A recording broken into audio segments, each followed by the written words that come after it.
Hey guys, Mike here, the Detroit Borg, with a preview of what might be the next generation iPhone. Now, as many of you are aware by now, mock-ups based on leaked blueprints have begun circulating the internet.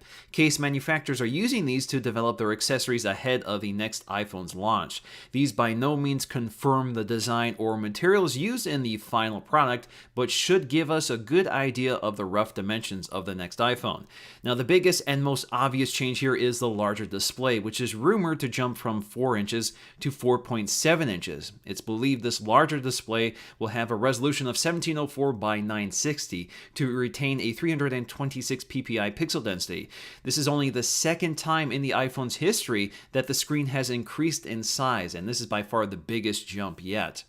Now, the larger screen has necessitated some changes, including a thinner design with rounded edges, which makes it a much more comfortable device to handle at this size. Now, around the back of the phone, you'll find those distinctive stripes, which are believed to be part of the antenna system. Now, it appears this new design will give up glass trim pieces for a mostly metal unibody design. Now, like the current iPhone, it's assumed that these trim pieces will be color matched to the bezel color of the screen, so white with white and black with black. Now, the mock-ups also depict a camera module which protrudes like an iPod Touch, with a single LED flash which may or may not include a dual-color LED like the current True Tone flash in the 5S. Now, on the left-hand side of the iPhone, we'll find our redesigned volume controls, which are very similar to the latest iPod Touch and the iPads, with the standard mute switch just above them. On the top, we'll find that we're missing the sleep-wake button, which has now been moved to the right-hand side of the phone, just above the SIM tray. This is a design familiar to many larger phones like the Galaxy series, where the top of the phone is just too far to reach comfortably without shifting your grip. On the bottom, we'll find a design that more closely resembles the iPod Touch than the iPhone 5S. We have our speaker to the right, a lightning connector in the middle, and a single port for the microphone next to the headphone jack. Now, beside the lightning connectors are two screw-hole ports. Now, at the top of the phone, we'll find an earpiece and front-facing camera, along with an ambient light sensor and proximity sensor.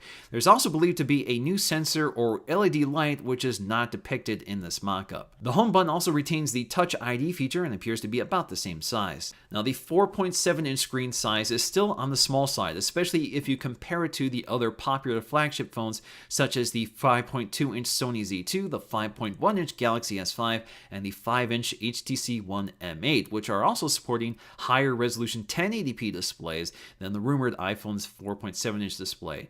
Now, compared to these other phones, the iPhone 6 mock-up is more compact and thinner, but one only needs to look at the Moto X, which also has a 4.7-inch display, to see that the iPhone is still fairly tall for its screen size.